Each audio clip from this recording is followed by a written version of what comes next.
Hello there, my name's Iron. Today I'll be doing a quick video of a task that I just quickly put together this week. It was really interesting to kind of figure out the best path through it. It's going to be a pretty short run, so this won't be a very big video. And hope you all enjoy. This is Pocket Gaiden Debug. It's a category where you can access a debug menu that the creator inadvertently left in the game, which allows you to pretty much give yourself super high stats, whichever moves you want, any item you want, and various other cool things, which we'll take advantage of in the run. I have done a run of this RTA. I think the time was around 22 minutes. This is quite a bit faster,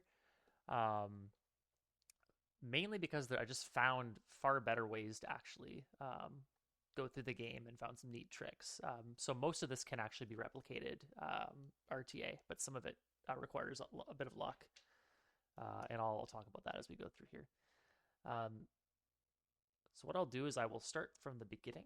I just have it paused on the title screen, just have a nice starting little section of the video.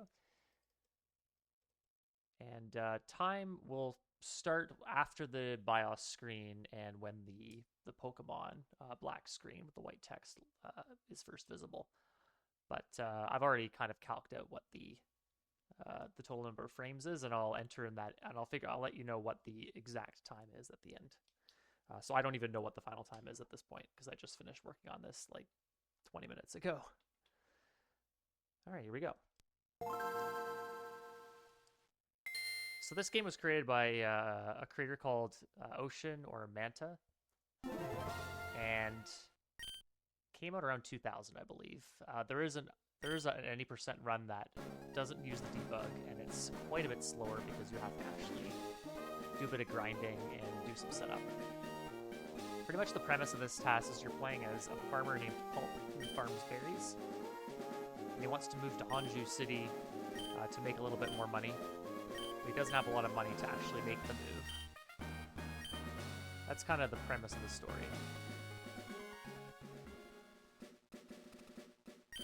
So the starter stats do matter slightly in this run.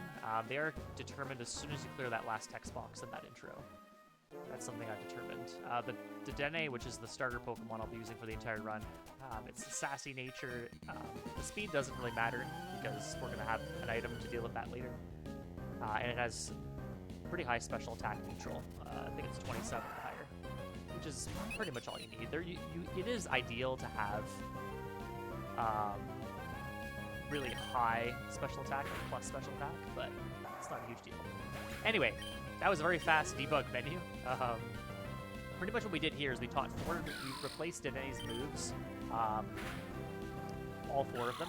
We replaced Tackle with Charge Beam, replaced Thunder Shock with Thunder, replaced Charge with Spatial Rend, and Charm is switched with Natural Gift. We also gave made Dedenne's secondary type Dragon type, and we gave Dedenne the Mach Bike, which we've since after the battle unequipped or removed from Dedenne, equipped it, and got on the bike for fast movement.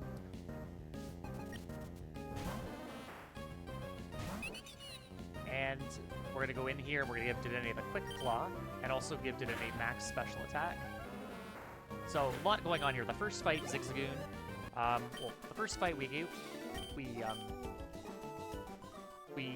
are using Spatial Rend pretty much as our main attacking move. Pretty much the goal of this run is we want to minimize crits, super effective text, and teaching moves on level up. So all these moves that I have put on Dedenne do meet all those objectives. Dragon type is our main attacking move. We do use Thunder on this fight because we get the stab boost and we don't want to go into the debug menu if possible. And Thunder's the only move that will kill both Machop and Timber efficiently, and it's a pretty fast switch from Thunder Shock because it's got almost the same index number. But Spatial Rend is neutral on everything we fight in the run otherwise, which is really good, and it's pretty high powered. We've switched, obviously, Thunder Shock into Thunder because it does a bit more damage on that fight against Log here. And And Charge Beam and Natural Gift are taught because those are 2 level up moves that Dedenne gets. And because if Dedenne already has them in its moveset, it won't try to learn those moves. So we save quite a number of frames. I did calc it out. It is about 247 frames, which is approximately 4 seconds per move. There's 4 moves, we do that in total, so that's 16 seconds saved in the entire run, just through being proactive and teaching those moves, minus the amount of time to switch the moves, of course. In the first fight, we also switched Dedenne's type to Dragon, because the Timpole, which is the second mon in the fight, does not die to Spatial Rend unless you have a boost, and switching to Dragon type is very, very fast compared to boosting your stats, because we don't really need a massive stat boost there. We could have reset for perfect special attack, and it would have been a fairly decent range. But, in fact, is it actually a range? I think it's actually a range with the Dragon type, now I think about it. So, that's kind of required. What else is there? That's pretty much it for now. Quick Claw is obviously nice because we want to go first. There's quite a lot of Pokemon that are going to outspeed. I think there's 5 or 6 of them in total that will outspeed. And so we need the Quick Claw to outspeed them. And switching our speed, we can switch the speed to be perfect to outspeed them, but that's slower than just giving yourself a Quick Claw and having the Quick Claw proc whenever you want. If this was done RTA, we would not do the Quick Claw. That's the one thing that would be different between the run RTA style. Obviously, and getting better movement, unless you're really, really good at the Mach Bike. But there's not much going on for the next few minutes here. We're just going to be visiting a bunch of ruins and learning some of the lore of the region. Pretty much we're on the hunt for the Relic Crown. That's the big shiny object that's going to give us enough money to enter the big city and make the move out of the berry farming business. Or at least making the berry farmer business on a bigger business. But yeah, this is a really interesting run to sort of experiment with, because initially I was thinking I'll just give myself really busted moves like Water Spout or Inferno and just blast through everything and get a bunch of crits. But it turns out that you cannot actually get through the game without Debug, the Debug menu. There's a few fights coming up where that's pretty important. The first 3 fights in the run, we can actually just beat them without doing Debug at all. But we want to give ourselves the Mach Bike and the Quick Claw, and while we're in there, we might as well change our moves and give ourselves boosted stats. Movement here is kind of fun. We have to dodge encounters. There's a spinner right here. We're going to pass him a bunch of times and trying to have efficient movement. The Mach Bike's a really interesting bike in that it's great if you're traveling long distances, but if you're traveling really short distances, it's actually just faster to run. Because the bike has a big warm-up speed. It takes a long time to warm up to its max speed. So it's not optimal to use that. This puzzle here, we're just going to be going around and touching all 4 corners. And then each of these ruins ends with a cave section.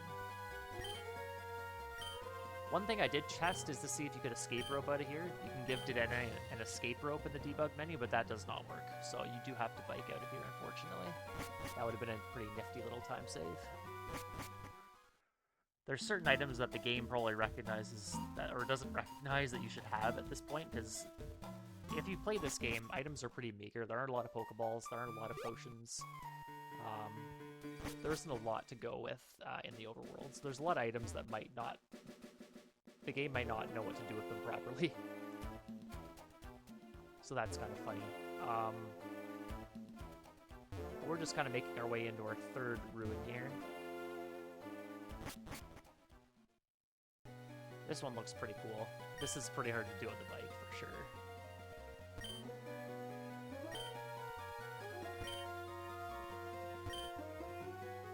And so the idea here is to talk to the statue from the right. You might see on occasion in the run I'll dismount the bike briefly, and that's to avoid encounters. Most of the time I just delay my movement to avoid encounters, because most of these areas can generate an encounter. But just by delaying my movement a frame or two. I usually can avoid them, but there's one particular case coming up where I'm actually going to get off the bike and bonk into the wall. Because I could just not... I would have had to delay way too many frames for it to be... It would just be a bit slower than just doing the dismount. That's a interesting pass on the spinner there. Could have maybe done that a bit faster if you find a better frame, but that's okay. So this is the section I'm talking about where we're actually going to dismount and get back on really quickly.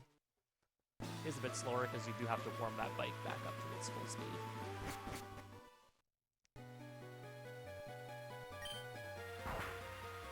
This is the easiest puzzle, you just need to know which part of the wall to push.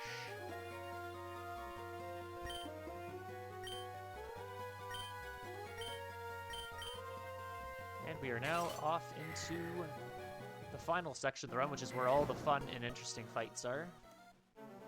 So this run kind of comes in 3 parts. The first part's got a lot of fairly straightforward, simple fights. Then there's a bunch of puzzles, and then there's a lot of really challenging fights at the end. So the debug run will obviously use Dedenne the whole way. The RTA, any percent run that doesn't use debug uses Shiftry as the main. I would like to task this without debug, and I have a mon in mind that's probably faster than Shiftry because it doesn't evolve and it has a similar moveset, but it's really rare. I haven't been able to find it yet. And I was starting to route that task first, and then I decided just to do debug since it's so much easier. I got a little bit lazy, but I would like to come back and work on that if I can. But there may be some other interesting mons that work that I haven't thought of yet, so that'll be really, really interesting to figure out. Alright, so the last bit is in order to get the Relic Crown from our buddy, he has created 4 puzzles to do. So this one we have to talk to the Diglets in a particular order. And this is very challenging to do on the mock bike if you're not good at mock bike movement, but with TAS you can get perfect movement obviously, so it's no problem for our friend Pulp here. Also a fun little side effect, if Pulp is on the bike, his overworld sprite changes to Brendan. So this game is based on Pokemon Emerald. So that's kind of funny. Because I guess there's no Pulp sprite riding the bike. Alright, so we're going to be giving Dedenne +6 special attack on this fight. And we're going to have the Quick Claw proc on every single mon because Diglett is very fast. Level 17, Dedenne would learn Natural Gift. It's already in our moveset, so we don't try to learn it, which is fantastic. That Doug Trio is a damage range. It is 4 and 16 with this Dedenne. I think with perfect special attack, it's like 12 and 16 or something like that. So that's the only damage range in the entire run. We could go into the debug menu and give ourselves the Dragon type again, but just hitting the range is easier. But RTA, you would probably give yourself the Dragon type for this fight if you were to replicate this RTA. And then the final Doug Trio just goes down to a standard spatial rend here. This fight, you can technically do without the debug menu at all. You'd have to use like Water Spout or something, but you need like max special attack. It's pretty crazy, and it's just not worth it. Alright, the music puzzle here. Kind of tricky to do RTA. If you mess up, you have to start from the beginning. And you can technically also do this on the bike, but because the bike, you stop on every... When it plays that little jingle, or that tone, it will stop the bike, and you have to start the bike up again, and it is actually faster to run for that puzzle. And then same thing with pushing the boulders. It's just faster to push boulders at that tight space on foot, so you don't have to get on the bike there. Alright, second kind of scary-ish fight. We're going to do a couple things in the debug menu here. We're going to change Charge Beam to Nuzzle and change Thunder to Recycle. Those 2 moves will be learned shortly by Dedenne. And if they're in the moveset, we're going to save 4 seconds. So minus the time it takes to actually teach them in the debug menu. And we're going to give Dedenne max special attack. We're going to go in and give Dedenne max special attack again against the Chimecho. The reason being, We would ideally give it +6. The problem with that is that Swoobat has the ability Unaware, which means it'll ignore your stat boosts. So +6 actually it won't see +6 at all. So the only way to kill would be like to use Thunder and get a crit or something, and that's very slow. So the strat there is just to give yourself, go into the debug menu and give yourself max special attack twice. Because the Chimecho actually does not, I don't think the Chimecho even dies to +6 for anything. It's super, super bulky. Going into the debug menu is about, just to give yourself perfect special attack, for example, is about 2¼ seconds. So it's actually pretty quick. So if you can do a lot of things in the debug menu at once, it's definitely worth it there. Alright, so here's Arum. He's the guy who'll give us the Relic Crown if we beat him. This is a pretty simple debug menu here.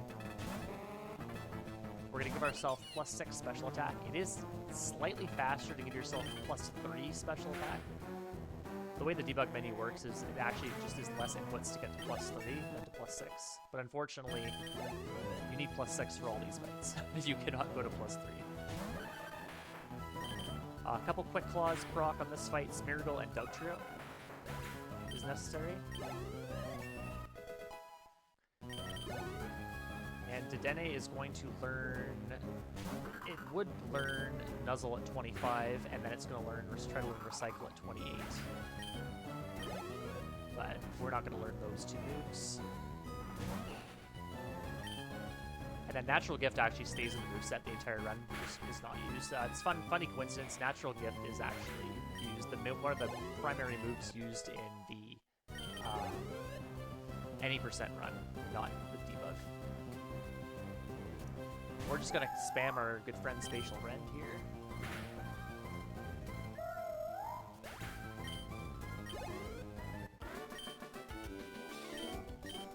That fight also, you kind of need the debug menu. The Torkoal is super, super bulky. You can't really kill it without a crit. And like max special attack or something, and even then I think it's still not possible. Even with moves like, well, Water Pulse or Water Spout, what doesn't work because of Drought, and then you'd have to use, like, I think a super effective special ground move would be the best thing, but Earth Power is just not strong enough, so you have to go to the debug menu there. Alright, so the final fight coming up. The mechanics fix the truck. Before we leave, our friend Log the Engineer is going to challenge us to the second battle. And this fight is kind of scary in the any percent run. If you go onto my channel, you'll find runs of that. But with the debug menu, it's no problem. So we're going to go into the debug menu. We're going to give ourselves the Dragon type again. It's actually slightly faster to give our secondary type, which is Fairy, and switch that to Dragon rather than switch the electric primary type to Dragon.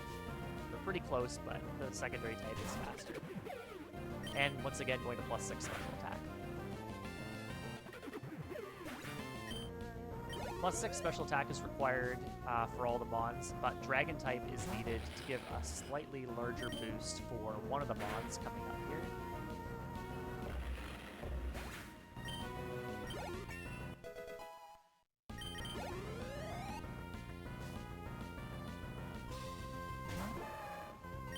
And also an important thing to point out, in terms of time for crits and super effective moves, it's about 70 to 85 frames or so, depending on whether it's crit or super effective, roughly. And if you have to get enough of these crits in one fight, it's absolutely worth it to go in the debug menu, because the debug menu is worth about 2 crits. Stunfisk is the bulkiest spawn here. That one requires the Dragon type. If I had perfect special attack, so plus special attack with maximum, literally 31 IV, that Stunfisk would be a 2 and 16 range without the Dragon type stab. So it's, and obviously that's impossible to hit with this today. And again, for the RTA version of the run, you would probably go to give yourself the Dragon type here. But I'm looking forward to trying to just reroute this for RTA runs, because it'll be very, very similar. There'll be a speed boost needed on a couple fights. Namely the Dugtrio fight, the Swoobat fight, and the Arum fight with the Smeargle. But the last fight actually doesn't need a speed boost at all. Denes fast enough. And that's time. Super fast run, 17 minutes IGT.